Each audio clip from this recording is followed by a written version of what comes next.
Good morning commandos, कैसे हैं आप सभी लोग।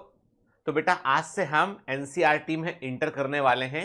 पिछली जो 2 क्लासेस थी आपकी बेसिक्स ऑफ बायोलॉजी की, उनमें हमने बेसिक फंडामेंटल्स को समझा था बेटा, ठीक है। अभी हम क्या करने वाले हैं, अब हम पढ़ने वाले हैं cell the unit of life chapter को। अब आप में से कई सारे लोग सोच रहे होंगे सर आपने लिविंग वर्ल्ड नहीं पढ़ाया, आपने कोई और दूसरा चैप्टर नहीं शुरू करके आपने cell the unit of life को ही क्यों शुरू किया आपने।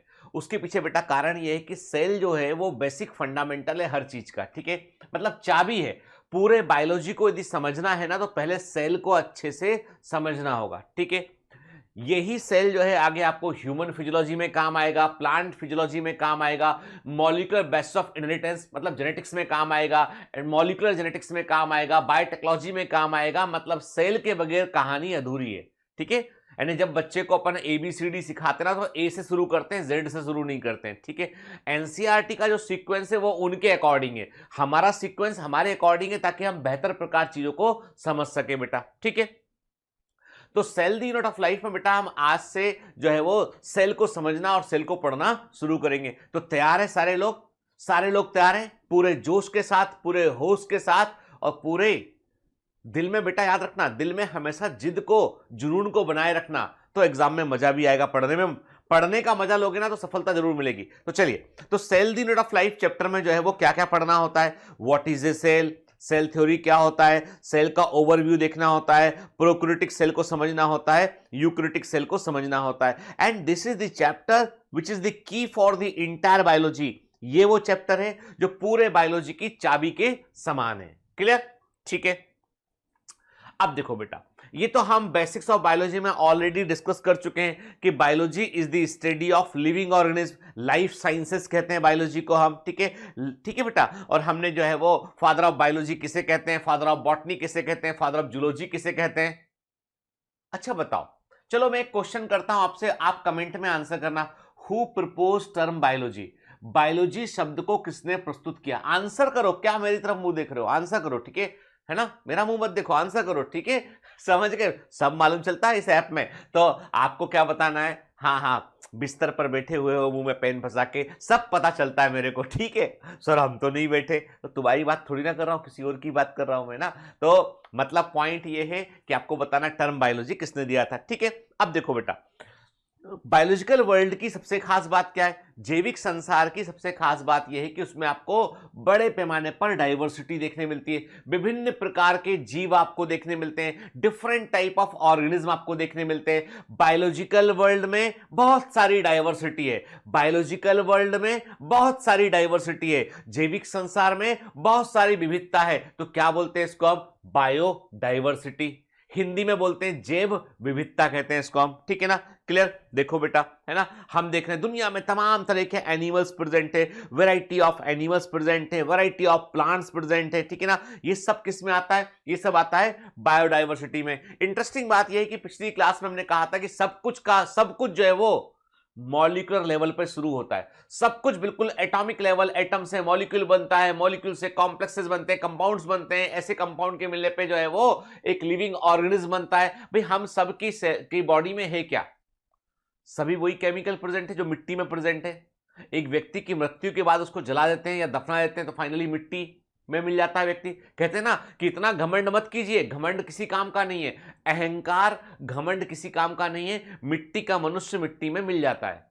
हम सब कुछ सालों के लिए जो है वो 70-80 साल, 60 साल, जो भी हमारा जीवन है, उसके लिए हम रंगमंच पर एक थिएटर में उतरे हुए हैं और हम कितना अच्छा अपना रोल निभाते हैं, कितना अच्छा अपना किरदार निभाते हैं। यही जिंदगी है। याद रखना, जन्म और मृत्यु के बीच में जो डैश लगा होता है ना, वो डैश ही जीवन है, वो डैश ही जीवन है।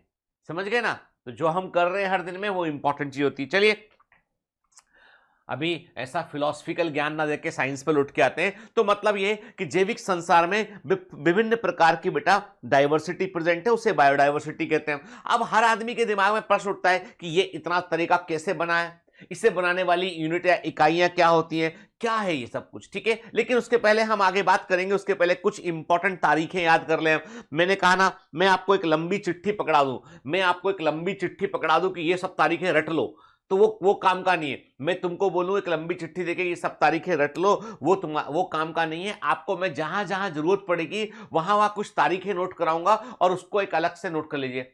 आप लोगों को एक कॉपी बनानी है बेटा, जहां पे मैं जो रैंडम पॉइंट क्लास के दौरान अलग से बोलता हूं वो नोट करना है। आपके नोट्स में सब कुछ है, आपके नोट्स में चाहे प्रिंटेड नोट्स हो चाहे आपके पीडीएफ वाले नोट्स हो, उसमें सब कुछ इंक्लूडेड है बेटा, ठीक है। तो international day for biological diversity, मतलब बायोडाइवर्सिटी डे बोल सकते हैं इसको हम। International day for biological diversity, international day for biodiversity 22 मई को जो है वो सेलिब्रेट किया जाता है, ठीक है। फिर अर्थ डे जो है वो 22 अप्रैल को सेलिब्रेट किया जाता है। अर्थ डे, वर्ल्ड अर्थ डे 22 अप्रैल को सेलिब्रेट किया जाता है, ठीक है। फिर वर्ल्ड इन्वायरमेंट डे कब आता है? 5 जून को आता है, ठीक है। 5 जून को वर्ल्ड इन्वायरमेंट डे आता है बेटा, ठीक है ना। वर्ल्ड ओजोन डे, ओजोन पता है ना आपको, ओजोन हमको बचा के रखी हुई है। ओजोन जो है वो अल्ट्रावायलेट रेडिएशन को, पराबैंगनी किरणों को जमीन पर आने से रोकता है। यदि वो अल्ट्रावायलेट रेडिएशन जमीन पर आ गए तो कई सारे लोगों को, कई सारे ऑर्गेनिज्म के लिए खतरा बन जाएंगी, वो स्किन कैंसर कर सकती है। तो ओजोन बड़ी इंपॉर्टेंट लेयर होती है। स्ट्रेटोस्फेयर, वायुमंडल की ऊपरी परत जो होती है, जो उसमें स्ट्रेटोस्फेयर, उसमें हमको वो देखने मिलती है। तो अभी हमको याद रखना है वर्ल्ड ओजोन डे 16 सितंबर को सेलिब्रेट करते हैं हम, ठीक है। अब ये जो सेल है वो है क्या चीज के? यदि मैं आपसे पूछूं कि सेल क्या है, तो अच्छा बताओ, बचपन में आपने ऐसे वाले ब्लॉक, लेगो ब्लॉक्स या ब्लॉक्स से खेला या नहीं खेला? सच्ची सच्ची बोलना, ऐसे ब्लॉक किस बच्चे के पास नहीं थे? अरे सबके पास होते हैं यार। हम लोग बचपन में खिलौने के लिए जिद करते। बचपन में मालूम है, बचपन का समय सबसे अच्छा समय होता है, यानी आपको खाओ, खेलो, थोड़ा बहुत पढ़ो, और लग जाए तो मम्मी के पास जाके रो लो, कुछ चाहिए पापा को बोल दो। मतलब बचपन के दिन डिफरेंट होते हैं। तो मैंने आपसे कहा कि जो है वो लगभग सभी बच्चों ने जो है इस तरह के ब्लॉक से खेला होता है, लेगो ब्लॉक्स के। क्या करते हैं हम, एक एक ब्लॉक को जोड़कर हम जो है वो कभी घर बनाते हैं, कभी कार बनाते हैं, कुछ भी बना सकते हैं इन ब्लॉक से हम, ठीक है ना। तो समझ लीजिए, जैसे ये लेगो ब्लॉक्स दिखाई पड़ रहे हैं, बिल्कुल इसी तरह की हमारी बॉडी में सेल्स है। यानी कोई भी जो ऑर्गेनिज्म जो है, एक ऑर्गेनिज्म को ऑर्गेनिज्म क्यों कहते हैं? क्योंकि उस जीव के अंदर, उस ऑर्गेनिज्म के अंदर कई सारे ऑर्गन सिस्टम होते हैं। ऑर्गन सिस्टम बोले तो digestive system, respiratory system, circulatory system, excretory system, nervous system, endocrine system, reproductive system, ठीक है, लिम्फेटिक सिस्टम, बहुत सारे सिस्टम होते हैं जिन्हें हम बोलते हैं ऑर्गन सिस्टम। अब ये ऑर्गन सिस्टम किससे बने होते हैं? ऑर्गन से बने होते हैं। जैसे मैंने कहा, डाइजेस्टिव सिस्टम की बात करें तो उसमें ईसोफेगस है, माउथ है, ईसोफेगस है, स्टमक है, इंटेस्टाइन है, लार्ज इंटेस्टाइन, स्मॉल इंटेस्टाइन है ना बेटा, लिवर है, पेंक्रियास है। ये किस में आ गए? ऑर्गन में आ गए। ऑर्गन किससे बने होते हैं? ऑर्गन बने होते हैं टिश्यू से। टिश्यू अलग अलग तरह के टिश्यू, एपिथेलियल टिश्यू होते हैं, कनेक्टिव टिश्यू होते हैं, ठीक है, मस्कुलर टिश्यू होते हैं, नर्वस टिश्यू होते हैं। टिश्यू से मिलकर ऑर्गन बने होते हैं। टिश्यू किससे बने होते हैं? टिश्यू सेल से बने होते हैं। और सेल किससे बनी होती है? कॉम्प्लेक्स मॉलिक्यूल से बनी होती है। कॉम्प्लेक्स मॉलिक्यूल किससे बने होते हैं? सिंपल मॉलिक्यूल से बने होते हैं। सिंपल मॉलिक्यूल किससे बने होते हैं? एटम से बने होते हैं। और एटम किससे बना होता है? सब atomic particle, electron, proton, neutron से बना होता है। आई बात समझ में? पूरी जीवन की कहानी ये कि बायोलॉजी फाइनली वो केमिस्ट्री में जाके खत्म हो जाती है, ठीक है। यानी बायोलॉजी क्या है? अप्लाइड केमिस्ट्री है, कह सकते हैं हमेशा, ठीक है। यानी केमिकल जुड़े हैं और काम कर रहे हैं, ये बायोलॉजिकल वर्ड बन गया, ठीक है। तो पॉइंट ये है कि हम सेल को क्या बोलेंगे? हम ऐसा बोलेंगे कि cell is the fundamental unit of life. जीवन की जो है मूलभूत इकाई जो है वो सेल होती है। एक लिविंग ऑर्गेनिज्म के अंदर जो लेगो ब्लॉक के समान काम कर रहा है वो क्या है बेटा? वो है सेल, ठीक है। सेल किस तरह की होती है? प्रोकैरियोटिक सेल होती है, यूकैरियोटिक सेल होती है। पिछली क्लास में बताया था, प्रो का मतलब प्रीमिटिव, कैरियो का मतलब न्यूक्लियस, यू का मतलब एडवांस, ठीक है। तो मैंने क्या कहा आपसे? प्रोकैरियोटिक, यूकैरियोटिक सेल होती है। यूकैरियोटिक सेल प्लांट सेल हो गई बेटा, एनिमल सेल हो गई, फंजाई की सेल हो गई, ठीक है। तो हम सेल के डिफरेंट टाइप के बारे में भी बात करेंगे। इतना अभी हम समझते हैं। एक बेसिक फंडामेंटल और कंक्लूजन पर हम पहुंचते हैं, वो ये है कि cell is a single unit and source of life. कोशिका एक इकाई होती है, जीवन का एक स्रोत होती है। ए cell of which there are trillions in the human body is the smallest functional unit of life। यानी हमारे जीवन की सबसे छोटी इकाई जहां पर इंडिपेंडेंट लाइफ देखने मिल सकती है वो एक सेल है। याद रखिए, सेल से छोटे किसी चीज में जीवन संभव नहीं है। सेल से छोटा कुछ होगा ना तो वहां लाइफ पॉसिबल नहीं है। ठीक है, हम बोलते हैं न्यूक्लिक एसिड को फर्स्ट साइन ऑफ लाइफ कहते हैं, पर लाइफ नहीं बोलते, फर्स्ट साइन, जीवन का चिन्ह कहते हैं उनको।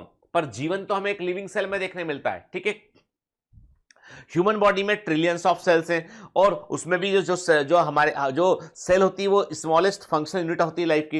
ये छोटी सी जीवित संरचनाएं होती हैं जिनमें इंफॉर्मेशन को जो आपस में एक दूसरे से एक्सचेंज करती हैं। इनमें प्रोटीन मॉलिक्यूल्स होते हैं जो कि जो है वो लाइफ की कई सारी एक्टिविटी को चलाते हैं। और ऐसे प्रोटीन मॉलिक्यूल को हम क्या बोलते हैं? उन्हें हम एंजाइम कहते हैं बेटा। सेल के अंदर डीएनए होता है जो अपनी इंफॉर्मेशन को अगली जनरेशन को प्रोवाइड करता है। एक सेल डिवाइड होकर 2 सेल में कन्वर्ट हो सकती है बेटा। ठीक है ना। और इन्हीं सेल्स के मिलने पर क्या होता है कि जो है वो ऑर्गन बनते हैं, टिश्यू बनते हैं, ऑर्गन बनते हैं।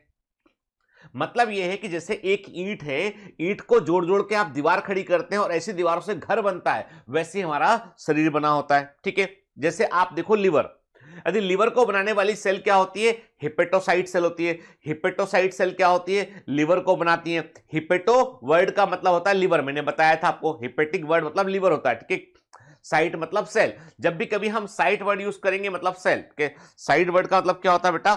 सेल। Cyte means cell. ठीक है ना। तो क्या देख रहे हैं हम यहां पे देखें लिवर को बनाने वाली कोशिकाएं, सेल्स हमको दिखाई पड़ रही है। यहां पे लिवर सेल्स दिखाई पड़ रही है जिनको हम हेपेटोसाइट सेल बोलते हैं। इनके मिलने पर देखो आप लिवर का लोक्यूल बन रहा है पूरा, और ऐसे स्ट्रक्चर के मिलने पर क्या हो रहा है? पूरा लिवर बना होता है। मतलब कोई भी ऑर्गन हो उसको बनाने वाली जो स्ट्रक्चरल एंड फंक्शन यूनिट है, जो काम करने वाली इकाई है, जो स्ट्रक्चर का हिस्सा है, वो सेल होती है। तो मतलब cell is the structural and functional unit of all living organism. सभी जीवित जीवों की क्रियात्मक और संरचनात्मक इकाई क्या होती है? सेल होती है बेटा। ठीक है, चाहे आप स्टमक की बात कर लें, चाहे आप लिवर की बात कर लें, चाहे किडनी की बात कर लें, आपके गैस्ट्रिक सेल क्या होती है? स्टमक में देख लें, गैस्ट्रिक वर्ड स्टमक के लिए यूज करते हैं हम। ठीक है ना। तो देखो आप है ना, गैस्ट्रिक सेल दिखाई, गैस्ट्रिक में कुछ समय गैस्ट्रिक सेल दिखाई पड़ रही है, यानी स्टमक की जो ग्लैंड है। अब ये सब हम पढ़ेंगे आगे जब हम ह्यूमन फिजियोलॉजी पढ़ेंगे ना बेटा, तो हम बात करेंगे चीफ सेल्स के बारे में, पैरेटल सेल के बारे में, म्यूकस नेक सेल के बारे में। अभी हमको नहीं जाना। अभी हमको इस एक बात जो मैं समझाने की कोशिश कर रहा हूं, जो आपके दिमाग में डालने की कोशिश कर रहा हूं, वो ये है कि cell is the structural and function unit of life. ठीक है, क्लियर। तो इसीलिए क्या दिया गया? इसलिए सेल थ्योरी दिया गया बेटा। तो एनसीईआरटी क्या बोलता है? It is the cell theory that emphasise the unity underlying this diversity of form, the cellular organisation of life form. ठीक है, सभी जीवित जीव जो है कोशिकाओं से बने होते हैं, और यही कोशिकाएं जो होती हैं, इन्हीं के अरेंजमेंट से जो है वो डिफरेंट प्रकार के जीवित जीव बनते हैं। ठीक है, क्लियर। तो क्या लिखा है? कोशिका सिद्धांत क्या कहता है? सेल थ्योरी कहता है the cell is the structural, cell is the structural and functional unit of life. ठीक है, यानी कोशिका सिद्धांत क्या कहता है? सेल जो है वो जीवन की संरचनात्मक और क्रियात्मक इकाई होती है।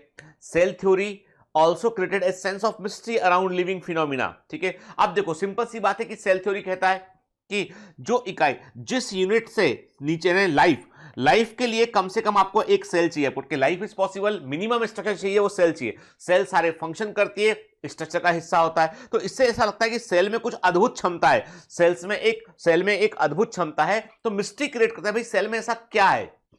सेल में ऐसा क्या है कि सेल्स एक दूसरे को पहचान सकती हैं, सेल्स एक दूसरे से कम्युनिकेट कर सकती हैं, सेल्स जो है वो अपने आसपास की सराउंडिंग को समझ सकती हो।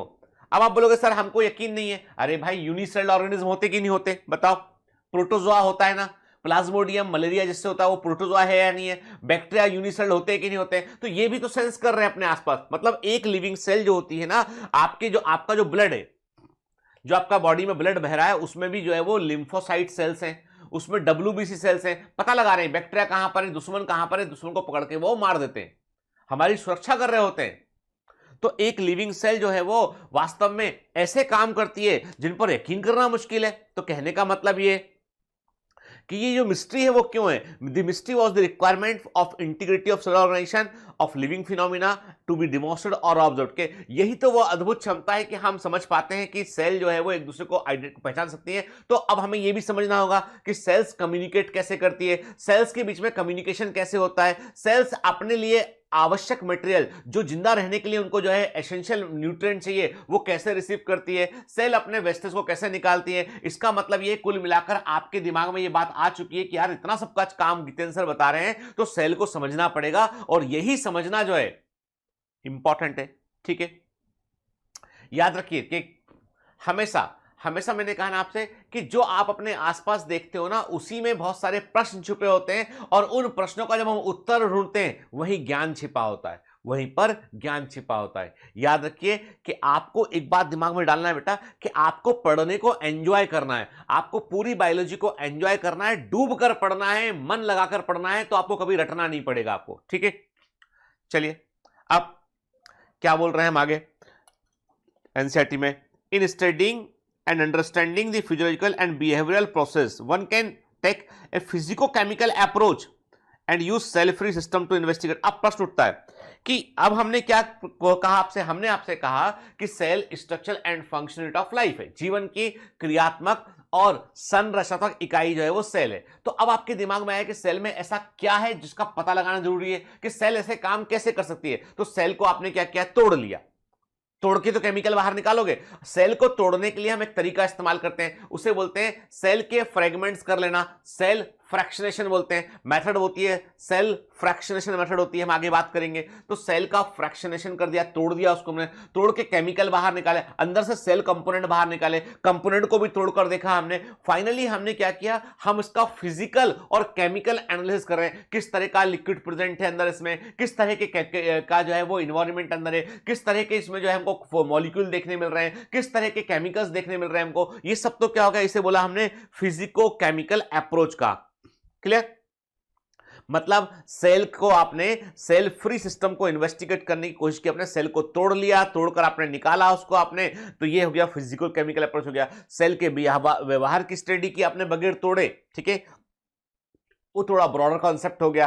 तो मतलब ये है कि हम जानना क्या चाह रहे हैं, हम जानना चाह रहे हैं कि जो भी काम सेल करती है वो मॉलिक्यूलर के लेवल पे कैसे होता है, यानी कैसे मॉलिक्यूल आपस में कोऑर्डिनेट करते हैं, कैसे आपस में कम्युनिकेट करते हैं जिससे सेल काम कर पाती है। और मजे की बात यह कि यदि हम इसको समझ गए, यदि इस पूरी कहानी को हम समझ गए ना, तो हम लेबोरेटरी में सेल को बना पाएंगे। अभी तक हम ये नहीं समझ पा रहे हैं, यहीं पे तो ईश्वर ने एक चाबी छुपा रखी है, यानी गॉड के पास कोई ऐसी चाबी है जिसके बारे में हमको मालूम नहीं चल पाया है। आज की डेट तक जब मैं रिकॉर्डिंग कर रहा हूं, कोई जानकारी नहीं इस बारे में कि इन मॉलिक्यूल्स को जोड़कर हम कैसे लाइफ क्रिएट कर सकते हैं। आज पता नहीं क्यों ऐसा होता नहीं, हम एक सेल को तोड़कर उसके मॉलिक्यूल निकालकर पूरी स्टडी कर लेंगे, लेकिन उसको दोबारा जोड़कर हम, जैसे वैसी वाली बात है कि आपने एक कार ली, कार को पूरा खोल डाला आपने, दोबारा आप जोड़ नहीं पा रहे उसको, जोड़ रहे हैं तो चल नहीं रही कार, वो यही प्रॉब्लम है ना। ठीक है, अब एक छोटा सा किस्सा मुझे याद आया इस बारे में। एक बार एक डॉक्टर साहब होते हैं, वो डॉक्टर साहब जो है वो, उनकी गाड़ी खराब हो गई होती है, तो वो एक मैकेनिक के पास जाते हैं और बोलते हैं भैया मेरी गाड़ी चल नहीं रही यार, जरा देख लो उसको। तो मैकेनिक देखता है उसको और उसमें कुछ उसका कार्बोरेटर का कोई पुर्जा होता है, कोई कार्बोरेटर कंपोनेंट होता है, वो खराब हो गया होता है, चेंज करता है उसको, गाड़ी को स्टार्ट करता है और बोलता है कि डॉक्टर साहब देखो गाड़ी ठीक हो गई। तो डॉक्टर साहब बोलते कितने पैसे हुए, कह रहा 500 रुपया हुआ। डॉक्टर फिर पूछता आप करते क्या है, तो बोलता मैं डॉक्टर हूं। मैकेनिक्स पूछता है कि आप करते क्या है, तो वो जिनकी गाड़ी खराब हुई थी वो बोलते हैं कि मैं डॉक्टर हूं। तो मैकेनिक कहता देखो डॉक्टर साहब, आपकी गाड़ी जो है देखो इमरजेंसी कंडीशन में थी, चल नहीं रही थी आपकी गाड़ी, मेरे पास आई, मैंने गाड़ी को इन्वेस्टिगेट किया, मैंने गाड़ी का इलाज किया, कार्बोरेटर को मैंने बदल दिया और मैंने सिर्फ 500 रुपए का बिल लिया। और आप डॉक्टर लोग लुटेरे हो, आप लूटते हो। आपके पास कोई मरीज आता है ना, तो आप जो है वो कोई इमरजेंसी मरीज आता है, आप उससे लाखों का हजारों का बिल ले लेते हो, आप कई हजार रुपए लाखों का बिल ले लेते हो आप। ऐसा कैसे चलेगा? तो डॉक्टर क्या करता है, डॉक्टर गाड़ी को स्टार्ट करता है और उससे बोलता है, मैकेनिक से कहता है कि एक काम कर भाई, गाड़ी स्टार्ट है ये, अब चलती गाड़ी में कार्बोरेटर बदल कर दिखा, चलती गाड़ी में कार्बोरेटर को बदल कर दिखा, चल। बोलता चलती गाड़ी में कार्बोरेटर नहीं बदल पाऊंगा, जैसी कार्बोरेटर को निकालूंगा गाड़ी बंद पड़ जाएगी। डॉक्टर कहता है कि भैया मैं कार्डियक सर्जन हूं, मैं हार्ट स्पेशलिस्ट हूं, मेरे पास ये तेरे जैसी लिबर्टी नहीं है कि मैं मशीन को बंद करके चालू करूं। मेरे जिसका मैं इलाज करता उसकी मशीन बंद पड़ गई तो वो राम नाम सत्य हो गया उसका, समझ गए ना, फोटो छप जाएगी उसकी। तो मजाक समझ रखा है कि डॉक्टर को। फिर वो चुप हो जाता है। तो भैया मेडिकल प्रोफेशन वैसे ही है, मेडिकल प्रोफेशन वैसे ही है जिसमें कि आपको जो है समझना होगा इंपॉर्टेंस कि आप जो है मरीज की जान से रिस्क नहीं ले सकते आप, इसलिए आपको मोर एजुकेट होना पड़ेगा, बहुत कुछ सीखना पड़ेगा आपको, ठीक है। चलिए, तो मैं आपसे आगे आता हूं उसमें। तो मैंने आपसे क्या कहा कि हम मॉलिक्यूलर टर्म में समझने की कोशिश करेंगे भाई सेल कैसे काम करती है, ठीक है। और एक बार समझ जाएंगे तो कहानी फिर खत्म, ठीक है। दी कहानी क्या, किसकी कहानी खत्म? जब लेबोरेटरी में सेल बनने लगेगी तो जन्म और मृत्यु आदमी के हाथ में जाएगी, जीवन और मौत आदमी के हाथ में जाएगी, फिर तो क्या दुनिया पूरी अलग हो जाएगी, ठीक है। The approach is established by analysing of living tissue for elements and compounds के। तो याद रखिए, मतलब यहां पर हम लिविंग टिश्यू से सेल निकाल रहे हैं, सेल से केमिकल निकाल रहे हैं और उन केमिकल्स की स्टडी कर रहे होते हैं, ठीक है। हम ये पता लगाने की कोशिश कर रहे होते हैं कि एक लिविंग ऑर्गेनिज्म में कौन कौन से ऑर्गेनिक कंपाउंड पाए जाते हैं, कौन कौन से केमिकल लिविंग ऑर्गेनिज्म के अंदर प्रेजेंट है, ये जानने की हम कोशिश करते हैं, ठीक है। और ताकि हमें मालूम चले कि उन केमिकल्स में क्या प्रॉब्लम हुई थी, कि कौन सा केमिकल कम ज्यादा हो गया तो कौन सी बीमारी हो जाती है, ये हमको मालूम चल सकता है। अब कई लोगों को यकीन नहीं होता सर ये कैसे। अच्छा, तुम इतने बड़े मान लो तुम्हारा वजन 70 किलो है, 70 केजी या 60 केजी वजन है और तुम्हें बुखार आता है, मैं तुमको छोटी सी पैरासिटामॉल की एक गोली देता हूं, छोटी सी क्रोसिन की पैरासिटामॉल की गोली देता हूं और उस छोटी सी गोली को खाने पर बुखार उतर जाता है, इसका मतलब केमिकल्स बॉडी में जाकर काम करते हैं, केमिकल्स कुछ ऐसा काम करते हैं जो आपकी पूरी बॉडी को अफेक्ट करता है, ठीक है। इसलिए जहर खाने से, छोटा सा जहर खाने से व्यक्ति की मृत्यु हो सकती है, ठीक है। चलिए, अब सेल से यदि केमिकल बाहर निकालकर उनकी स्टडी कर रहे हैं तो कौन सा तरीका अपना रहे हैं हम, ये सब पता होना चाहिए बेटा, कि देखो ये चीजें एनसीईआरटी में छिपी हुई हैं। ये क्या है, ये है आधी बात लिख के एनसीईआरटी छोड़ देगा। एनसीईआरटी अब बायोमेंटस की खास बात क्या है, बायोमेंटस का नेगेटिव पॉइंट भी वही है और पॉजिटिव पॉइंट भी वही है। यानी हमारे साथ क्या दिक्कत है, हमारा नेगेटिव और पॉजिटिव पॉइंट सेम है। नेगेटिव पॉइंट ये है कि बच्चे कहते हैं सर एनसीईआरटी के बहुत बाहर पढ़ा रहे हो आप। पॉजिटिव पॉइंट ये है कि बच्चे कहते हैं कि एनसीईआरटी ने जिन बातों को अधूरा छोड़ दिया है, आधी बात समझाकर छोड़ दिया है, गीतेंद्र सर उनको पूरा समझाते हैं उस बात को, ताकि एनसीईआरटी हमको याद रहे। अब तुम्हारे ऊपर निर्भर करता है तुम नेगेटिव पॉइंट वाले का पक्ष लोगे या पॉजिटिव पॉइंट वाले का पक्ष लोगे। अब मैं तुम्हारी बात चाहूं तो यहां पे खत्म कर दूं, मैं चाहूं तो बात खत्म कर दूं, सेल को तोड़ते हैं, तोड़ के समझ लेते हैं, बस खत्म हो गया। लेकिन कैसे, क्यों, क्या तरीका है उसका, we should know about all this thing, concept तभी तो कनेक्ट कर पाएंगे हम। तो देखो बेटा, सिंपल सी बात है, सेल की स्टडी करने के लिए क्या करते हैं हम सेल फ्रैक्शनेशन मेथड का यूज करते हैं। ये वो प्रक्रिया है जिसमें कि हम सेल के कंपोनेंट को सेपरेट करते हैं, ठीक है, while preserving individual function of each component, हर एक कंपोनेंट का फंक्शन जबकि चलता रहता है, मतलब उसका माइटोकॉन्ड्रिया निकाल लेंगे, क्लोरोप्लास्ट निकाल लेंगे, एंडोप्लाज्मिक रेटिकुलम निकाल लेंगे, सेल के कंपोनेंट को चलती हुई अवस्था में बाहर हम निकाल सकते हैं। This is the method that was originally used to demonstrate the cellular location of various biochemical process। ये वो तरीका है जिससे हमें मालूम चला कि माइटोकॉन्ड्रिया में एनर्जी बनती है, क्लोरोप्लास्ट में फूड बनता है। मतलब ये तरीका ना होता तो हम सेल के बारे में ज्यादा जानकारी नहीं जुटा पाते, ठीक है। क्या करते हैं, सबसे पहले एक लिविंग टिश्यू लेते हैं और उस लिविंग टिश्यू को जो है वो क्रश करते हैं, और इस क्रश करने को बोलते हैं होमोजेनाइजेशन, ठीक है ना। देखो मिक्सर ग्राइंडर में लिविंग टिश्यू को डाल के जो है वो घुमा दिया तो वो टूट जाएगा पूरा। जब लिविंग टिश्यू टूटेगा तो सेल्स और सेल्स के कंपोनेंट अलग अलग हो जाएंगे। तो इसे क्या बोला हमने, जब एक लिविंग टिश्यू को, टिश्यू सेल्स को लिया हमने, एक मिक्सर ग्राइंडर में लिया हमने, उसको पूरा तोड़ दिया, घुमाया हमने, वो पूरा टूट गया, रप्चर हो गया, तो हमने क्या बोला, उसे होमोजेनेट बोला केमिकल को, और उसको फिर सेंट्रीफ्यूज किया। अब आप बोलोगे सर सेंट्रीफ्यूज का मतलब क्या, सेंट्रीफ्यूज का मतलब है हाई स्पीड पे घुमा दिया, घुमाने पे कौन सा फोर्स लगता है, सेंट्रीफ्यूगल फोर्स लगता है। फिजिक्स आ गई देखो, जब आप किसी, हमने सर नहीं मालूम सेंट्रीफ्यूगल फोर्स, तुमने एक बदमाशी की है, तुमने एक बदमाशी जरूर की होगी, नहीं की है तो तुमने बचपन जिया ही नहीं है आपने। तुमने ऐसे हाथ करके अपनी सहेली के साथ, तुम्हारी बात कर रहा हूं पूजा, तुमसे बात कर रहा हूं मैं, तुमने अपनी सहेली के साथ ऐसे हाथ पकड़े और ऐसे गोल गोल गोल गोल घूमे, तो गोल गोल घूमे और तुमने अपनी सहेली को छोड़ दिया, सहेली गिर गई, बोलिएगा कल से बात नहीं करूंगी, पूजा तू गंदी है, मैं ढूंढूंगी कोई दूजा, पूजा गंदी है। सहेली गुस्सा हो गई क्योंकि तुमने गिरा दिया, और ये बंटी भैया मुस्कुराते रहे बैठ के कि देखो, बंटी भैया को मौका मिल गया कि पूजा ने तुझे गिराया है तो मैं तेरे साथ हूं, I am your good friend. Bunty भैया को तो मौका चाहिए बस कोई ना कोई, ठीक है। तो खैर बंटी पूजा किरदार है दो, ठीक है ना, तो याद रखना उनके बारे में कि बंटी भैया हमेशा मौका ढूंढते रहते हैं, कुछ ना कुछ बात करने का मौका मिल जाए उन्हें, ठीक है। कोई वैसे कोई पूछता नहीं समाज में उनको, लेकिन अभी बात करने का मौका मिल जाए। खैर, तो पॉइंट ये कि तुमने किसी को ऐसे घुमा के छोड़ा तो सामने वाला गिर गया, that is the example of the centrifugal force. Centre से बाहर की तरफ लगता है, व्यक्ति गिर जाता है, ठीक है। तो आप सोचो, आपने एक हेमोजेनेट को रखा, आपने दुचे हुए पिटे हुए मिक्सर ग्राइंडर में घुमाए हुए केमिकल को टेस्ट ट्यूब में भरा और घुमा दिया, तो जो हैवी होगा वो दूर तक जाएगा, ठीक है। तो ये क्या कहलाता है? ये कहलाता है, किसे बोलते हैं हम, जो है वो सेंट्रीफ्यूगेशन कहते हैं। सेंट्रीफ्यूगल फोर्स का इस्तेमाल करके, ध्यान से बस सुनिए, सेंट्रीफ्यूगल फोर्स का इस्तेमाल करके केमिकल्स को अलग अलग सेपरेट कर लेना सेंट्रीफ्यूगेशन कहलाता है। वो करते हैं और ऐसे सेल के कंपोनेंट को हम बाहर निकालते हैं, ठीक है। क्लियर? देखिए, आपके सामने एनिमेशन है, ठीक है ना, देखिए, है ना, इसको रखा हमने और इसमें इसको जो है हम घुमा देंगे, मशीन को ऑन कर देंगे। ये टेस्ट, ये ना the amount of centrifugal force लगाते हैं हम, उसके अकॉर्डिंग केमिकल सेपरेट होते हैं। पहले हैवी पार्टिकल सेपरेट होते हैं, बाद में लाइटर पार्टिकल सेपरेट होते हैं। हैवी पार्टिकल आपको बॉटम में देखने मिलेंगे और लाइटर पार्टिकल आपको ऊपर की तरफ देखने मिलेंगे।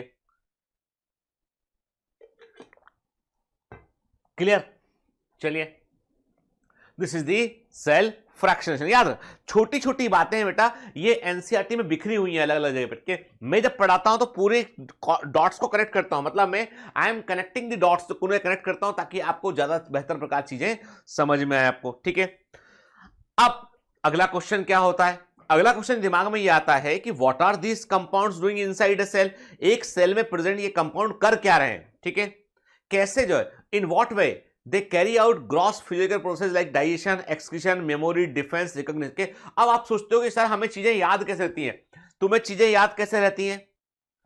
तुम्हारे ब्रेन में केमिकल पैकेट्स बनते हैं, न्यूरॉन्स केमिकल पैकेट बनाते हैं, वहां इंफॉर्मेशन छिपी होती है। रात को सपने क्यों आते हैं? रात को सपने इसलिए आते हैं, दिन भर तुम जो कुछ देखते हो ना, मान लो रात को सुनो, ऐसा हुआ कि नहीं हुआ, बताना जरूर सच सच। तुमसे बात कर रहा हूं यार, तुम उसको मेरे को मोबाइल फोन समझोगे, कैसे काम चलेगा? मैं तुम्हारे सामने हूं, मोबाइल जरिया मात्र तुम्हारे सामने तुमको पढ़ा रहा हूं, ठीक है। तुमने रात को बात की कि भाई पता है क्या हुआ, एक बड़ा सा सांप था वो जंगल में, ये बड़ा काले रंग का सांप। अरे बाप रे, किसका, कहां देखा? वो जंगल में देखा, रेहटी के पास जंगल में। रेहटी कोई जगह होगी? अपन ने बात करके सो गए। ब्रेन के अंदर केमिकल बना, तुमने इमेजिन किया सांप जंगल में, ऐसा। रात को सपने में सो रहे हैं, सपने में नींद में सपना आया, नींद में सपना आया कि एक सांप कहीं पे आसपास में है। घबरा के एकदम नींद खुल गई। मम्मी सपना आया, मम्मी ने पूछा क्या आया सपने में? मम्मी सपने में सांप दिखा। डर गए।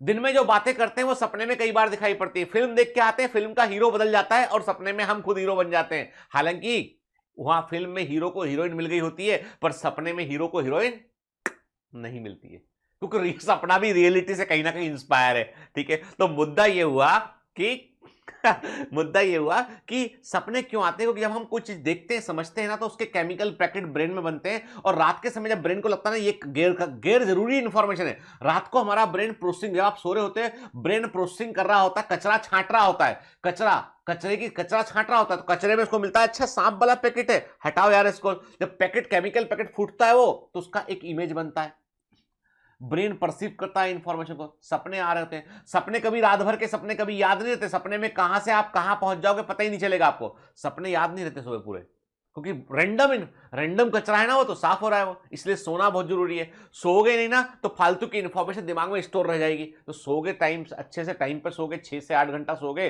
तो ब्रेन फ्रेश रहेगा आपका, ठीक है। छोड़ो बात को, अब पॉइंट होता है कि ये जो केमिकल सेल के अंदर कर क्या रहे हैं और जो केमिकल प्रेजेंट हैं वो कैसे डाइजेशन कर पा रहे हैं, कैसे एक्सक्रीशन कर पा रहे हैं, कैसे काम करते हैं, कैसे मेमोरी रख पा रहे हैं, कैसे डिफेंस मैकेनिज्म प्रोवाइड करते हैं, कैसे एक दूसरे को पहचानते हैं। और ये जितनी भी हमारी बॉडी जिंदा रहने के लिए जो प्रोसेस है, रेस्पिरेशन, एक्सक्रीशन, उन प्रोसेस को ये ऑपरेट कैसे करते हैं, यानी ये मॉलिक्यूल कैसे आपस में इंटरेक्ट करते हैं कि ये चीजें होती चली जाती है और हम जिंदा रहते हैं। We are nothing, we are just a environment where chemical reaction takes place के। मैं और आप, हम कुछ नहीं है, हम सब जो है वो छोटे छोटे कंपोनेंट का समूह है। मतलब हमारे अंदर ट्रिलियंस ऑफ जीवन है, हर सेल लिविंग है और उसके अंदर केमिकल रिएक्शन चल रहे हैं। तो हम वैसे लेगो ब्लॉक से बने हुए हम बड़े से स्ट्रक्चर हैं हम, ठीक है। फिर it can also explain the abnormal process that occur during a disease. अब हम बीमार क्यों पड़ते हैं? ऐसा क्या होता है कि अब लोग कहते हैं कैंसर बड़ी गंभीर बीमारी, कैंसर। कैंसर क्या है? कैंसर है इमोर्टिलिटी, अमरता। कुछ सेल अमर हो गई। आप बोलोगे नहीं सर कैंसर, गलत बोल रहे हो, एकदम गलत बोल रहे हो जितेंद्र सर, कैंसर का मरीज तो मर जाता है। बेटा कैंसर का मरीज जो है वो उन सेल्स के एबनॉर्मल ग्रोथ के कारण मरता है। कैंसर का मरीज जो है वो कभी एग्जैक्टली हम ऐसा बोले ना कि कैंसर के मरीज की जो डेथ होती है उसका कारण क्या? कारण है कि ऑर्गन सिस्टम फेल होना शुरू हो जाते हैं, क्योंकि वो एबनॉर्मल सेल सब जगह बढ़ने लगती है। वो सेल ऐसी होती है जो डिवाइड करने में वो आगे बढ़ गई होती है और उनमें कोई कंट्रोल नहीं, कोई ब्रेक नहीं कि मुझे इतनी बार डिवाइड होकर रुक जाना है मुझे। वो लगातार डिवाइड हो रही है, इमोर्टल हो चुकी है। कैंसर सेल को यदि आप उचित माध्यम में रखें, कैंसर सेल को आप यदि प्रॉपर मीडियम में रखें, तो ये कई हजारों वर्षों तक लगातार ग्रो कर सकती है, कई हजारों वर्षों तक लगातार ग्रो कर सकती है। वो उनकी लिमिट होती है ना, जैसे एक गाड़ी होती, गाड़ी की अपनी स्पीड की हायर लिमिट होती है, उनकी कोई लिमिट नहीं है, वो लगातार डिवाइड कर रही है। और वही एबनॉर्मल ग्रोथ जो अमरता है, वही जो है वो खतरा बन गई। तो कैंसर सेल जो होती है ना, वो इमोर्टिलिटी, अमर सेल होती है, वो लगातार डिवाइड कर रही होती है सेल वो, ठीक है। मरीज मर जाता है इसलिए उनको फूड नहीं मिलता, तो वो भी मर जाती है सेल्स। वो आगे बात करेंगे इसके ऊपर भी, जब बीमारी पढ़ेंगे, हम डिजीज पढ़ेंगे। तो हमें जानना ये है कि भाई ऐसा क्या घटा उसमें, ऐसा क्या ब्रेक फेल हो गया कि कैंसर हो गया सेल से। हर आदमी के अंदर वो सेल्स प्रेजेंट है, कभी भी कोई सेल कैंसर सेल में कन्वर्ट हो सकती है। तो पॉइंट ये कि बीमारी में ऐसा क्या होता है, बुखार क्यों आता है, तापमान क्यों बढ़ जाता है, कोई चीज मैंने सोचो, कोविड-19 में अधिकांश मरीजों की डेथ क्यों हुई? इसलिए हुई क्योंकि इम्यून सिस्टम जो है वो बहुत तेज काम किया। साइटोकाइन स्टॉर्म कहते हैं, आपको बताऊंगा आगे इस वर्ड का मतलब जब हम ह्यूमन हेल्थ एंड डिजीज पढ़ेंगे कि क्या हुआ था, कि क्यों कोविड के मरीज जो है वो बड़ी संख्या में मर गए, क्योंकि लंग्स के अंदर जो डिफेंस सिस्टम था वो तेजी से काम किया। लंग्स के अंदर डिफेंस सिस्टम, हमारे खुद के इम्यून सिस्टम ने बहुत तेज काम किया और उस तेज काम करने से लंग्स डैमेज कर गए, परमानेंट, व्यक्ति मर गया। जब डॉक्टर्स ने स्टेरॉइड का इस्तेमाल किया कोविड-19 में, तो उनका पर्पस ये था कि डिफेंस सिस्टम को धीमा किया जाए। डॉक्टर्स ने कैसे ट्रीटमेंट किया, यानी मेरे टाइप कई डॉक्टर्स ने कोविड-19 के गंभीर मरीजों के इम्यून सिस्टम को डाउन कर दिया, ताकि बॉडी खुद से अपने लंग्स को डैमेज ना कर दे, क्योंकि वायरस तो 7-8 दिन में अपने आप वैनिश हो या कर लेती है सेल, लेकिन बॉडी का सबसे बड़ा डैमेज था अपने इम्यून सिस्टम से। सोचो क्या घटा ऐसा, वो भी जानना जरूरी है, ठीक है। फिर पॉइंट ये उठता है कि जितने सारे मॉलिक्यूल लिविंग ऑर्गेनिज्म के अंदर प्रेजेंट हैं, जब हम उनके बात करते हैं कि वो कैसे फिजिकल फोर्सेस काम कर रहे हैं, कैसे हाइड्रोजन बॉन्डिंग काम कर रहा है, कैसे पेप्टाइड बॉन्ड काम कर रहा है, कैसे केमिकल काम कर रहे हैं, तो जब हम बायोलॉजी को रिड्यूस करते करते मॉलिक्यूल एटम के लेवल पर आ जाते हैं। ध्यान से बात सुनना, हम एक ऑर्गेनिज्म था, एक जीवित जीव था, उसको हमने बोला उसके अंदर ऑर्गन सिस्टम है, हमने बोला उसके ऑर्गन सिस्टम जो है कई ऑर्गन से बने, हमने बोला ऑर्गन कई टिश्यू से बने हुए हैं, हमने बोला टिश्यू सेल से बने हुए हैं, सेल कॉम्प्लेक्स मॉलिक्यूल से बनी है, कॉम्प्लेक्स मॉलिक्यूल के अंदर जो है वो सिंपलर मॉलिक्यूल प्रेजेंट है, मॉलिक्यूल के अंदर एटम प्रेजेंट है, एटम के अंदर सब एटॉमिक पार्टिकल प्रेजेंट है। मतलब जैसे से हम रिड्यूस करते चले गए ना, तो हम मॉलिक्यूल एटम के लेवल पर पहुंच गए। इससे बोलते हैं हम रिडक्शनिस्ट बायोलॉजी, बोलते हैं इसको हम रिडक्शनिस्ट बायोलॉजी बोलते हैं, ठीक है ना, ठीक है। जब हम फिजिको केमिकल अप्रोच का यूज करते हैं, यहां पर बायोलॉजी में फिजिक्स के जो बॉन्डिंग है, केमिस्ट्री के बॉन्डिंग, फोर्सेस है ना, वो सब यहां पे काम आ रहे होते हैं कि कैसे ट्रांसपोर्टेशन होता होगा, कैसे मॉलिक्यूल आपस में डिफ्यूज करते होंगे, एवरीथिंग कवर के। तो मतलब ये है कि बायोलॉजी में यहां पर जो फिजिक्स और केमिस्ट्री के कॉन्सेप्ट भी काम आ रहे होते हैं। मतलब ये, कोई बोलता है प्योर साइंस क्या है, तो प्योर साइंस है मैथमेटिक्स, कोई संबंध नहीं उसका किसी से। मतलब मैथमेटिक्स ऐसा बोलता है कि भैया हमारा किसी से कोई संबंध ही नहीं है, हम अलूफ हैं, अकेले हैं हम, that is the purest science के। और इसी मैथमेटिक्स को जब हम जो है, इसी मैथमेटिक्स को हम जब क्या करते हैं, है ना, हम इसी मैथमेटिक्स से के ऊपर जब हम फोर्सेस को अप्लाई करते हैं, यानी हम मैथमेटिक्स का, देखो फिजिक्स में भी क्या करना होता है, फिजिक्स में आपको मैथमेटिक्स समझनी होती है। जैसे अमर सर या जावेद सर जब पढ़ाते हैं ना, या कोई भी टीचर हमारे फिजिक्स के आपको पढ़ाते हैं ना, तो क्या करते हैं, वो आपको क्या करते हैं, वो आपको integration, differentiation, basic mathematics, graph, geometry, सबकी बातें करते हैं वो। क्योंकि जो मैथ्स को जब आप फोर्सेस के साथ जोड़ दोगे, मैथ्स को जब आप फोर्सेस के साथ जोड़ के आप उन फोर्सेस की स्टडी करेंगे, घटनाओं को समझेंगे, आप मैथमेटिक्स का इस्तेमाल करेंगे, उससे आप अलग अलग फोर्सेस को समझेंगे और होने वाले इवेंट को समझेंगे। यह है फिजिक्स, ये तो फिजिक्स है। या हम ऐसा उल्टा शुरू करें, चलो हम ये इस ग्राफ के अकॉर्डिंग शुरू करते हैं। हम कहते हैं कि समाजशास्त्री क्या करते हैं, समाज की स्टडी करते हो कि कोई सोसाइटी किस तरह की है, हमारा समाज किस तरह का है। जैसे हम देखें, हम भारतीयों की बात करें, मैं कुछ बातें बोलूंगा, कड़वी बातें बोलूंगा।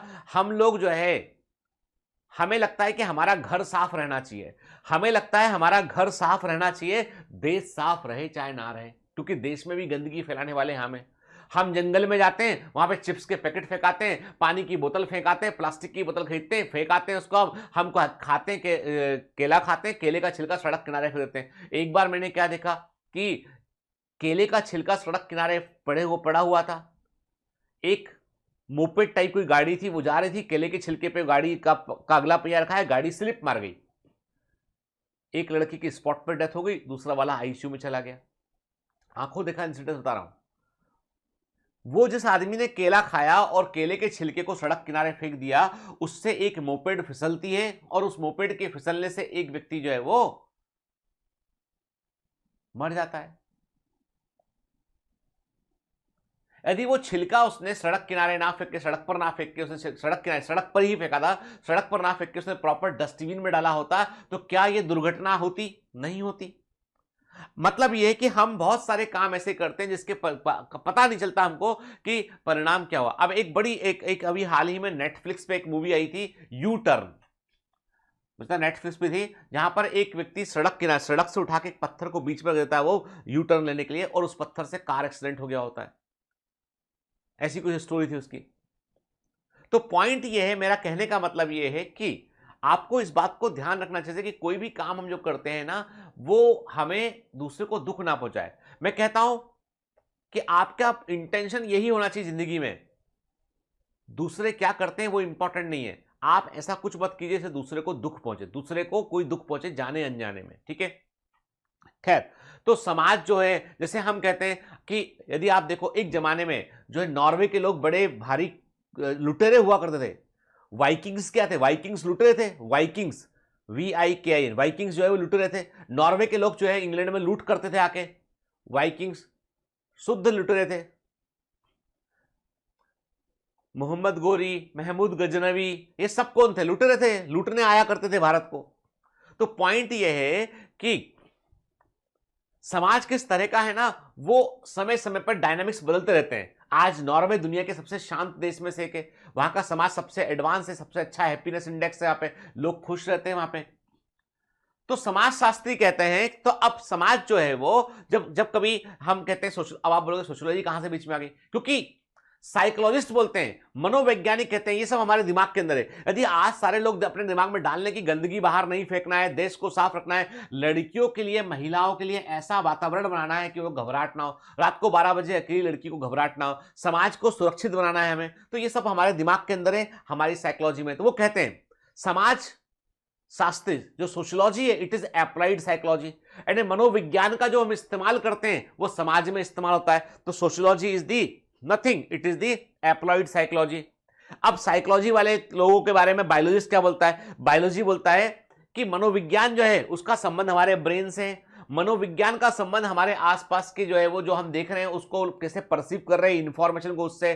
तो बायोलॉजिस्ट कहते हैं कि साइकोलॉजी इज नथिंग, मनोविज्ञान कुछ नहीं है, अप्लाइड बायोलॉजी है, बायोलॉजी के कॉन्सेप्ट को ही अप्लाई किया गया है। तो बायोलॉजिस्ट क्या बोलता है? बायोलॉजिस्ट बोलता है कि it is nothing, it is the applied biology, psychology applied biology. अब जब बायोलॉजी इतना गर्व से ये बात कह रहा है, तो पीछे से केमिस्ट्री वाला बोलता है कि भाई साहब बायोलॉजी भी कुछ नहीं है, केमिकल्स आपस में इंटरेक्ट करते हैं, उससे लाइफ बनती है, लिविंग बीइंग काम करते हैं। तो केमिस्ट्री वाला टीचर बोलता है कि biology is nothing, it is applied chemistry, it is applied chemistry.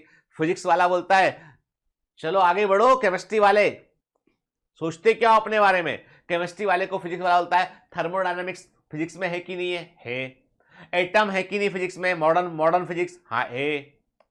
तो भाई साहब जब एटम फिजिक्स के अंदर है, थर्मोडायनामिक्स फिजिक्स के अंदर है, वेव्स, मैग्नेटिक फील्ड सब फिजिक्स के अंदर है, तो तुम्हारे पास है क्या? Chemistry is nothing, it is applied physics. कि फिजिक्स का जो हिस्सा आपस में काम कर रहा है, फोर्सेस, वो सब कुछ, यानी आप जब बात करते हो बॉन्ड की तो फोर्सेस की बात कर रहे होते हो आप। तो फिजिक्स वाला बोलता है कि केमिस्ट्री कुछ भी नहीं है, अप्लाइड फिजिक्स है, ठीक है। मैथ्स वाला बोलता है तुम फिजिक्स वाले मेरे सामने आ मत जाना, ठीक है, नहीं तो धोबी पछाड़ कर दूंगा, उठा के फेंक दूंगा नीचे को, कि हम प्योर हैं, तुमने हमारा इस्तेमाल किया है, तभी तुम्हारे बच्चों को तुम डिफरेंशिएशन, इंटीग्रेशन, न जे न वो सब पढ़ा रहे हो तुम, ठीक है, जिससे बच्चा डर रहा है। तो गणित बोलता है बॉस तो बाबू हम ही है ना। जब तुम 10वीं क्लास में होते हो ना, तो सबसे अधिक जिससे डरते हो वो मैथमेटिक्स से, 8वीं में होते हो 8th में, तो भी जिससे डरते हो मैथमेटिक्स से, ठीक है, जिससे देख के तुम्हें जो है वो घबराहट होने लगती है वो मैथमेटिक्स है, जो टीचर क्लास में सबसे अधिक सम्मान पाता है वो मैथमेटिक्स का है। तो भैया हम मैथ्स वाले हैं, और अपने आप को जो ज्यादा होशियार समझते हैं ना वो भी मैथ्स के एक्सपर्ट होते हैं, ठीक है, तो मैथ्स वाला ये बात बोलता है। खैर, ये तो हमने एक बात की कि भाई रिडक्शन अप्रोच का मतलब क्या है, ठीक है, सुनो बात ध्यान से। अब एक बात है, चलो एक काम करते हैं, आगे बढ़ने के पहले एक छोटी सी किस्सा सुनते हैं। एक बार क्या होता है कि एक बार जो है ना फिजिक्स वाला, फिजिक्स वाला, यार कंट्रोवर्शियल वर्ड बोल देता हूं कभी कभी मैंने बोला कि फिजिक्स को जानने वाला वर्ड को ठीक किया, फिजिक्स को जानने वाला व्यक्ति टीचर है ना, फिजिक्स का टीचर, केमिस्ट्री का टीचर, बायोलॉजी का टीचर और मैथ्स का टीचर जो है वो जा रहे होते हैं कहीं से, रास्ते में एक नदी पड़ती है, और ये नदी इतनी बड़ी, कोई पुल भी नहीं, कोई नाव भी नहीं, नदी को तैर कर पार पार निकलना पड़ेगा।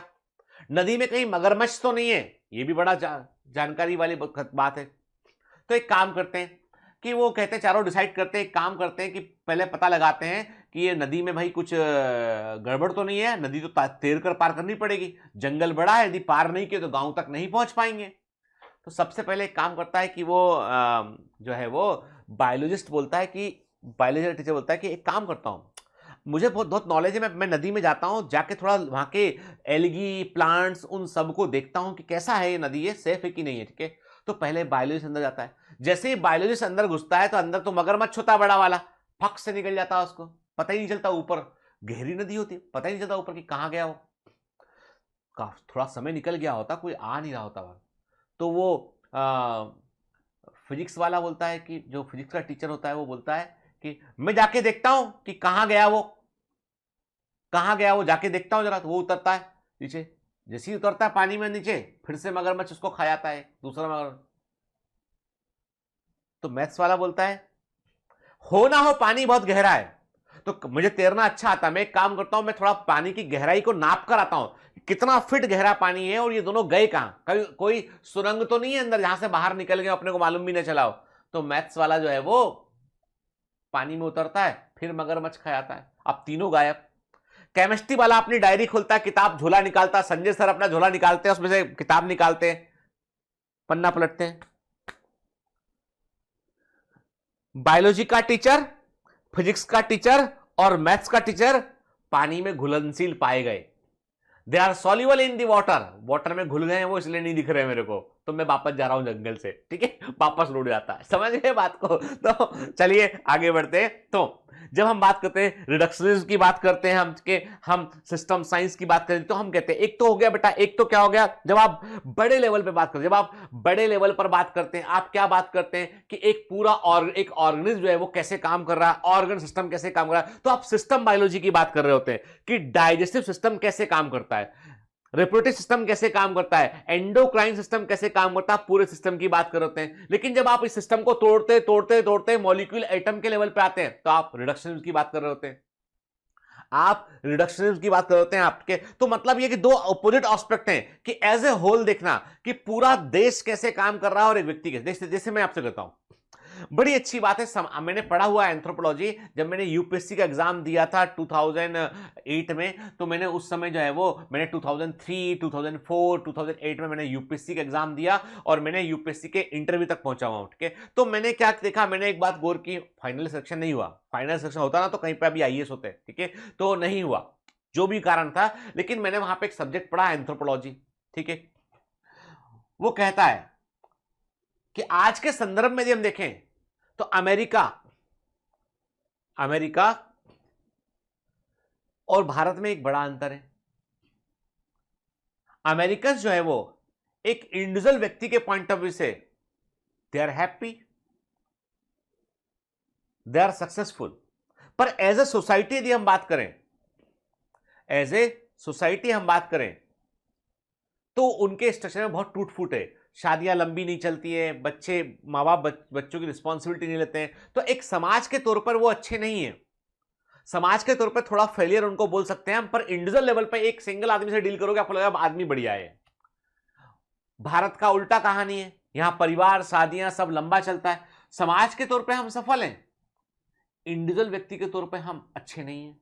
हमारे मन में बहुत द्वेष है, बहुत जलन है, बहुत बदले की भावना है, बहुत कुछ चीजें हमारे मन के अंदर है। तो इंडिविजुअल लेवल पे हम लोगों को सुधार करने की जरूरत है हमें। तो ये नजरिया है एक ब्रॉड पर्सपेक्टिव में कि पूरे, आपने बोला कि भाई आपने कोई मिला कहीं पे, आपको कोई सूडान का आदमी मिला, आपने क्या बोला, आपने बोला अरे भाई सूडान के लोग जो है वो पायरेट्स होते हैं, पायरेट्स, समुद्र में जहाज लूटने वाले। सूडानी आदमी से बात मत करना, लुटेरे होते हैं। अब सारा सूडान थोड़ी ना लूट कर रहा है, एक आध आदमी होगा ऐसा, पर आपने बोला सूडान वाले सब ऐसे होते हैं। आप जब कहते हो कि पाकिस्तान हमारा नेबरिंग देश है, वो अच्छा नहीं है, हमारे साथ बुरा करता है, पर पाकिस्तानी सारे तो बुरे नहीं है। आप में कई सारे पाकिस्तानी लोग मेरे कॉन्फ्रेंस में मिलते हैं, सब बहुत अच्छे, जैसे हमें वैसे ही वो बात करते हैं, वैसे ही वे। आम नागरिक को कोई मतलब ही नहीं, आम आदमी को कोई मतलब ही नहीं है, वो अपनी जिंदगी में खुश है। वो पॉलिटिशियन जो है वो भिड़ाते हैं लोगों को, पॉलिटिशियन का काम ही है, उनका रोजी रोटी चली उसी पर है। तो हमने क्या किया, हमने सारे लोगों को एक समान टाइप कर, वो कहते हैं वहां पे परसेप्शन है कि इंडियन अच्छे नहीं है, पर ऐसा तो नहीं है। जब कभी हम अब्रॉड जाते हैं तो हमको पाकिस्तानी, बांग्लादेशी, आसपास के सब लोग मिलते हैं, अफगानिस्तान लोग मिलते हैं। आप कभी दुबई जाके देखिए, दुबई में हो सकता है आपका टैक्सी ड्राइवर पाकिस्तानी हो, जिस होटल में आप रुके हो उस होटल में जो वेटर काम कर रहा हो वो अफगानिस्तानी हो, तो कोई बम लेके थोड़ी ना घूम रहा अफगानिस्तान आदमी।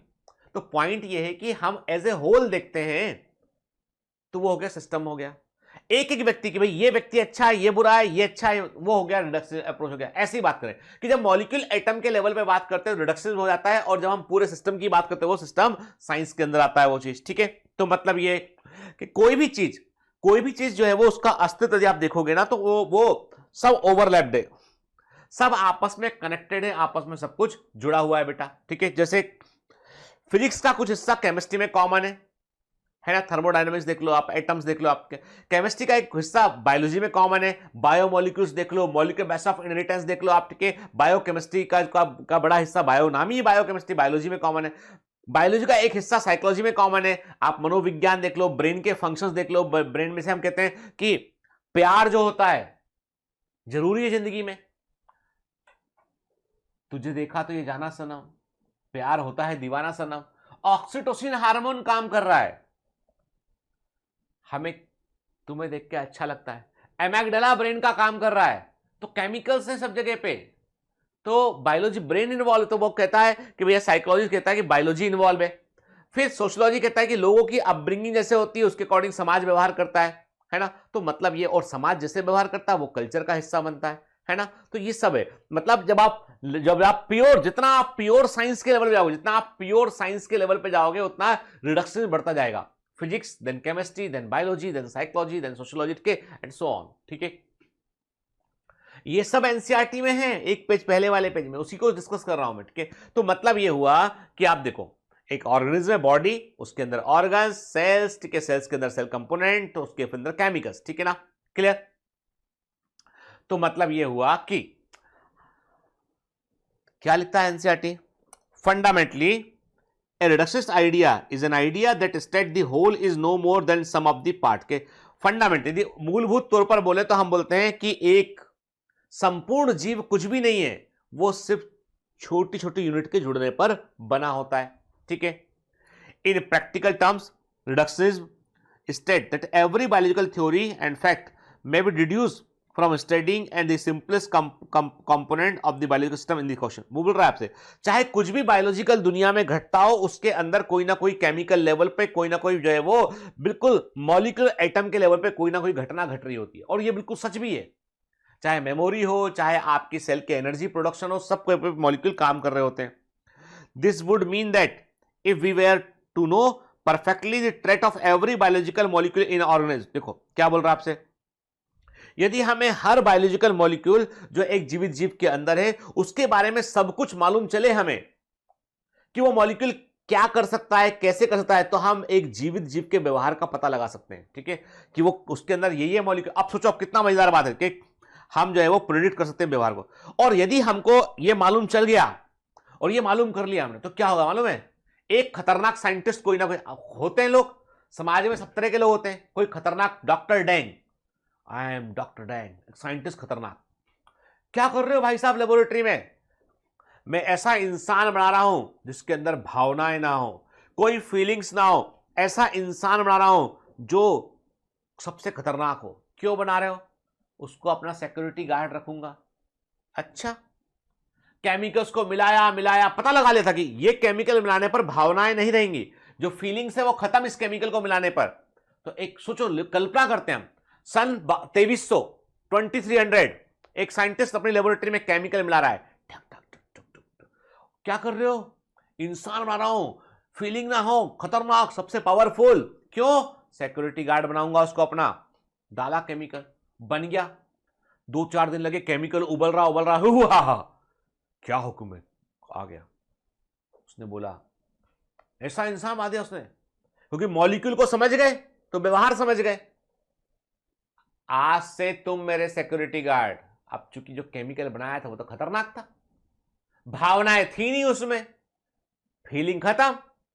उसने कहा अच्छा, टेस्ट ट्यूब से जरा बाहर निकालो मेरे को। बाहर निकाला, बड़ा हुआ और क्या किया? पहला काम, साइंटिस्ट को खा गए, जिसने बनाया उसको खा गए। क्यों खा गए? भावनाएं थी नहीं, खतरनाक था, उसने खुद बनाया, नो फीलिंग्स, डेंजरस, पावरफुल, खा गया उठा के। पहले प्रोडक्ट उसी खा गया जो दिखा सामने, उसी खा गया।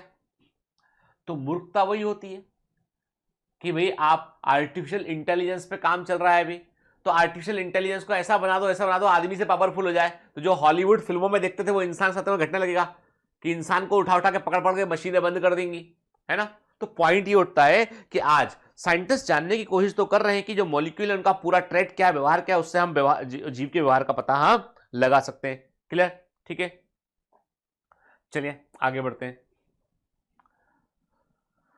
देखो, कुल मिलाकर अभी तक के डिस्कशन में क्या मालूम चला हमें? ठीक है, हमें मालूम चला कि सेल्स जो होती है वो स्ट्रक्चर और फंक्शन यूनिट होती है, और सेल्स के अंदर भी मॉलिक्यूल्स, एटम्स होते हैं। ठीक है, पिछले लंबे 1 घंटे के डिस्कशन में यही मालूम चला हमें कि एक एक, मैंने कहा ना यहां पर एनसीईआरटी की एक एक लाइन को हम अच्छे से समझते हुए आगे बढ़ेंगे बेटा। अब सेल तो मालूम चल गई हमें, याद रखिए स्टडी ऑफ सेल, कोशिका के अध्ययन को क्या बोलते हैं हम? साइटोलॉजी कहते हैं इसको हम। ठीक है, जब हम सेल की स्टडी करते हैं with molecular and metabolic aspect की, क्या मेटाबॉलिक रिएक्शन चल रही है उसके अंदर, जब मेटाबॉलिज्म वर्ड का यूज करते हैं मतलब कितने केमिकल सेल के अंदर बन रहे हैं, कितने केमिकल टूट रहे हैं, उसे मेटाबॉलिज्म कहते हैं। मेटाबॉलिज्म के अंदर 2 वर्ड शामिल होते हैं, एक होता है एनाबॉलिज्म और दूसरा होता है कैटाबॉलिज्म। ठीक है, एनाबॉलिज्म का मतलब होता है केमिकल का बनना, और कैटाबॉलिज्म का होता है टूटना। बनना और टूटना दोनों मिला के कहलाता है मेटाबॉलिज्म। ठीक है, जब मेटाबॉलिक एस्पेक्ट, मॉलिक्यूलर एस्पेक्ट का स्टडी करते हैं उसे हम सेल बायोलॉजी कहते हैं। टर्म साइटोलॉजी को हर्टविग ने दिया, याद रखना। ठीक है, फादर ऑफ साइटोलॉजी हम रॉबर्ट हुक को हम क्या बोलते हैं? रॉबर्ट हुक को हम फादर ऑफ साइटोलॉजी कहते हैं। ठीक है, इन्होंने किताब लिखी थी माइक्रोग्राफिया, ये एक इंग्लिश साइंटिस्ट हैं। ठीक है, ठीक, 1665 में इन्होंने सेल की डिस्कवरी की थी, 1665 में इन्होंने सेल की डिस्कवरी की थी। फादर ऑफ मॉडर्न साइटोलॉजी स्वानसन को बोलते हैं, इन्होंने एक फेमस बुक लिखी थी दी सेल। अब ये क्या रैंडम नॉलेज वाले क्वेश्चन है, जो बच्चे बायोलॉजी ओलंपियाड में अपेयर हो रहे हैं उन्हें पता होना चाहिए बेटा चीजें।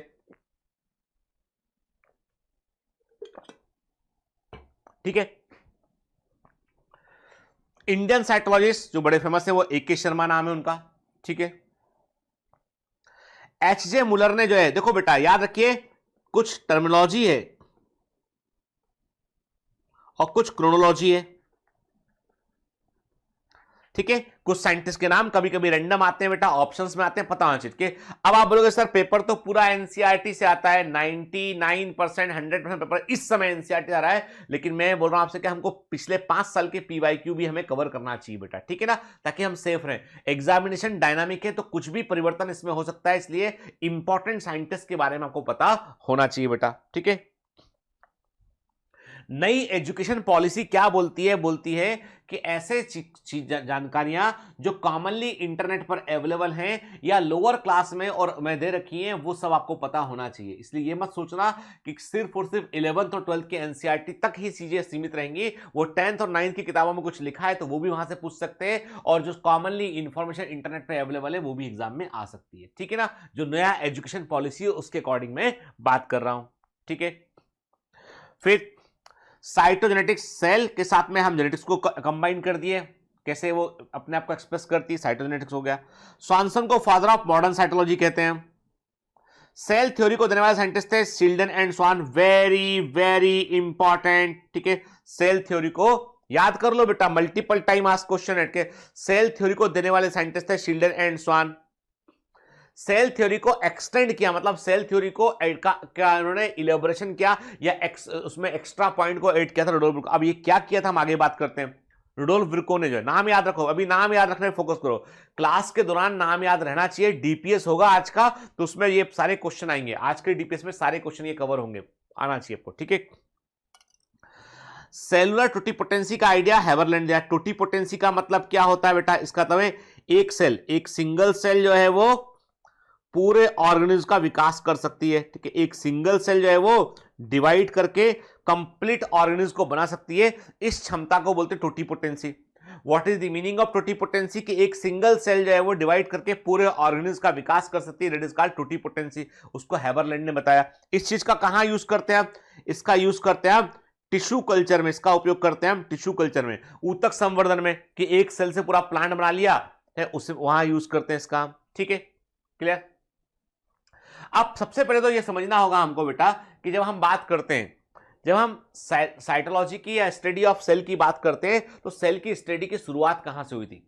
याद रखिए, यदि माइक्रोस्कोप का आविष्कार ना होता, मेरी बात बड़े ध्यान सुनिएगा, यदि माइक्रोस्कोप का आविष्कार ना होता तो हम ये सब नहीं पढ़ रहे होते। माइक्रोस्कोप की खोज के बाद ही हम छोटी चीजों को समझ पाए, और दुनिया का पहला माइक्रोस्कोप जो है वो इस तरीके का दिखता था। फर्स्ट माइक्रोस्कोप के जो पहला माइक्रोस्कोप था वो दो लेंसेस को जोड़कर जो है वो बनाया गया था। कि जेंसन ब्रदर्स ने, जेंसन ब्रदर्स ने इसको तैयार किया था। दुनिया का ये फर्स्ट माइक्रोस्कोप था। ठीक है, देखिए हैंस जेंसन और जकेरियस जेंसन ने जो है वो ये डच हॉलैंड के ये ग्लास मेकर थे।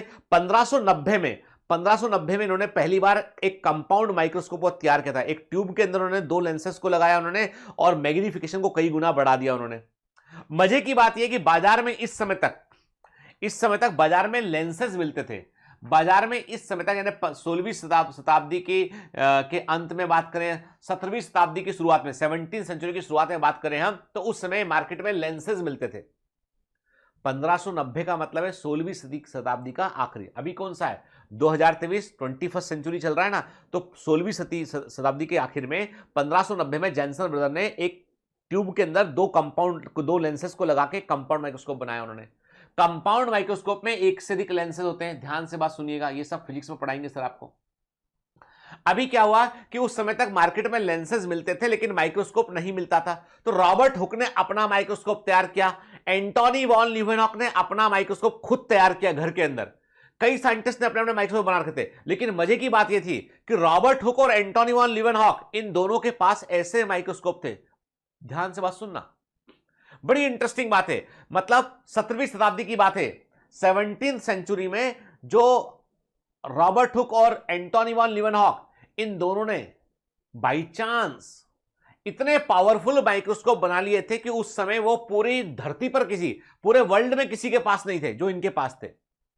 लेंसेस को जोड़ा, ट्यूब, यानी इनका जो कॉम्बिनेशन था वो इतना सही बैठा कि वो कई गुना बड़ा मैग्निफिकेशन करके दिखाया करते थे। वो आजकल के माइक्रोस्कोप के सामने कुछ भी नहीं थे वो, यानी आज जो माइक्रोस्कोप अवेलेबल है ना, उनके सामने वो जीरो थे, लेकिन उस समय के लिए वो सबसे पावरफुल थे। ठीक है, तो रॉबर्ट हुक ने भी अपना खुद का, ये इंग्लिश केमिस्ट थे, इन्होंने जो है वो मैथमेटिशियन थे, इन्होंने अपना कंपाउंड माइक्रोस्कोप बनाया। उन्होंने एंटोनी वॉन लीवेनहॉक ने अपना कंपाउंड माइक्रोस्कोप बनाया, और इन लोगों ने बड़ी भारी खोज कर डाली उसके बाद। ठीक है, जो प्रिमिटिव माइक्रोस्कोप थे उनको हम बोलते थे फ्ली ग्लासेस। ठीक है, और इनमें सिर्फ और सिर्फ छोटे इंसेक्ट को देखने के लिए लोग यूज करते थे। इन्हें बहुत प्रिमिटिव माइक्रोस्कोप थे, वो बेसिकली एक प्रकार के अच्छी क्वालिटी के मैग्नीफाइंग ग्लासेस के समान थे, वहां वो यूज करते थे उसको। ठीक है, लेकिन समय आगे बढ़ता चला गया और लगातार लगातार लगातार जो है माइक्रोस्कोप के अंदर जो है वो एडवांसमेंट होते चले गए और फाइनली जो है बेहतर क्वालिटी के कंपाउंड माइक्रोस्कोप जो है वो रॉबर्ट हुक ने और एंटोनी वॉन लीवेनॉक ने बनाए और इसी के आधार पर फिर जो है वो सेल की डिस्कवरी हुई। लिविंग, देखो कहते हैं discovery of cell Robert Hooke ने किया, कहते हैं कोशिका की खोज discovery of cell Robert Hooke ने किया, discovery of living cell Antonie van Leeuwenhoek ने किया, एक बैक्टीरिया की खोज discovery of bacteria Antonie van Leeuwenhoek, discovery of sperm Antonie van Leeuwenhoek, semen से स्पर्म भी खोज निकाला, लिविंग सेल गंदा पानी जो बरसात का पानी था उससे उन्होंने बैक्टीरिया खोज निकाला, वाइल्ड एनिमल क्यूल कहा है तो उसको उन्होंने, तो एंटोनी वॉन लीवेनॉक ने लिविंग सेल को खोज निकाला। रॉबर्ट हुक ने कॉर्क के एक टुकड़े को देखा, उन्होंने देखा उसमें कई सारे कंपार्टमेंट दिखाई पड़ रहे हैं, उन कंपार्टमेंट के लिए सेल वर्ड, सेल का मतलब होता है छोटा सा कमरा, चैम्बर, तो उन्होंने क्या किया, उन्होंने होलो स्पेस, सेल बोलते हैं, होलो स्पेस दिखाई पड़ी उनको। कॉर्क के कॉर्क क्या है, कॉर्क प्लांट से मिलता है, बोतलों के ढक्कन के रूप में यूज होता था। कॉर्क का एक स्लाइस काट के उन्होंने माइक्रोस्कोप में देखा, बारीक बारीक कंपार्टमेंट दिखाई पड़े, दिमाग में आइडिया आया कि यार ये कंपार्टमेंट कहीं इसको बनाने वाली इकाई तो नहीं है, डिस्कवरी ऑफ सेल था ये। एंटोनी वॉन लीवेनॉक ने जो है वो लिविंग सेल को खोज निकाला, ठीक है, और इसी के बाद फिर जो है वो, अब इंटरेस्टिंग बात ये कि कहां 1676 एंटोनी वॉन लीवेनॉक और सेल थ्योरी दी गई 1839 में। 1839 देखिए अंतर देखो, 17वीं शताब्दी में 17th सेंचुरी में सेल को खोज लिया गया, लेकिन सेल के बारे में इंपॉर्टेंस मालूम चला 19th सेंचुरी में। कब? 19th सेंचुरी में। 200 वर्ष तक ये किताब का पन्ना कोई पलट के नहीं देखा ये कि क्या चीज है, 200 तकरीबन 200 वर्षों तक किसी ने इस पर ध्यान ही नहीं दिया, ठीक है। डिस्कवरी ऑफ सेल पर बात करते हैं, कोशिका की खोज पर हम बात करते हैं, ठीक है। देखिए ये जो आप देखो ये है रॉबर्ट हुक, रॉबर्ट हुक है, इन्होंने क्या किया, इन्होंने कॉर्क, जो बोतल का जो बॉटल का स्टॉपर जो होता है वहां पे कॉर्क का इस्तेमाल करते थे। कॉर्क डेड मटेरियल होता है, प्लांट से मिलता है, ठीक है, इसमें डेड सेल्स होती हैं। इन्होंने कॉर्क का एक स्लाइस लिया, उसको देखा उन्होंने, उनको ऐसा दिखाई, ये एग्जैक्ट फिगर है कि ऐसा उनको फिगर दिखाई पड़ा, ठीक है। बारीक बारीक बारीक बारीक कई सारे रिपीटेटिव बारीक बारीक बारीक बारीक कई सारे रिपीटेड का उनको जो है वो क्या दिखाई पड़े, कंपार्टमेंट्स उन्हें वहां पर दिखाई पड़े, ठीक है ना। तो इससे इन्हीं कंपार्टमेंट क्या बोला इन्होंने, कहा इसको बोला होलो स्पेस,